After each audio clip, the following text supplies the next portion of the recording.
It's not about personality, it's not about their charm, it's not about their sales skills. If they're not qualified, then you can't use them. So Spencer, we've talked about the training that international financial advisors need. What qualifications do they need? Okay, qualifications is a really important subject that we talk about here. Should we deal with a financial advisor that's qualified? No, of course not. Yeah, absolutely. You shouldn't do at all. You must make sure you're dealing with a qualified advisor.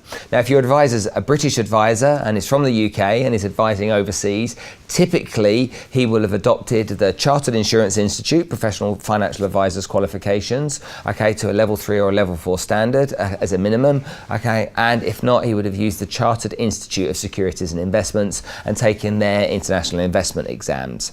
Those types of qualifications are relevant for most people to take. However, if you're a fully qualified financial advisor here in Switzerland, for example, where we are today, or you're in Germany and you're French and you are fully qualified to do the job you do, then those qualifications mean you can continue to do that overseas. However, remember that people have different needs and they have different backgrounds. And, you know, for example, you're Welsh and you're over here in Switzerland. So the financial advisor you would deal with back in Wales might be different to one you would deal with here. And I think the big question is, if someone isn't qualified, but they seem like a great guy with a good repertoire, should you still use them? Never. It's not about personality, it's not about their charm, it's not about their sales skills. If they're not qualified, then you can't use them. You wouldn't go to an unqualified doctor, would you? No. Would you go to the dentist and if he wasn't qualified, let him do a root canal? Of course not. So why would you deal with an advisor that wasn't qualified? That to me is just insane. But people do, and this is something that we have to make sure that people stop.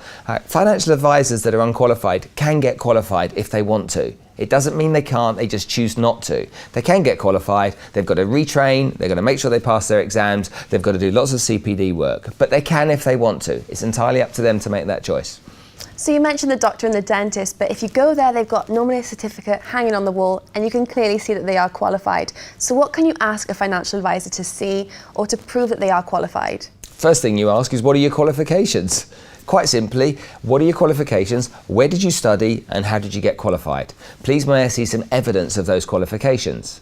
Now, most financial advisors will have, just like the doctor or the dentist, certificates that they received, demonstrating that they passed those exams. If they can't show you those certificates to demonstrate they're qualified, then why on earth would you deal with them? Don't deal with them.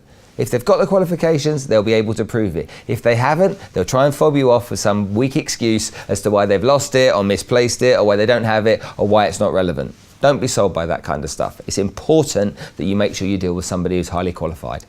Well, Spencer, it was a pleasure having you back in the studios. Thanks. That's all for myself and Spencer once again, but if you did like this video, do like and comment on dukascopy.tv.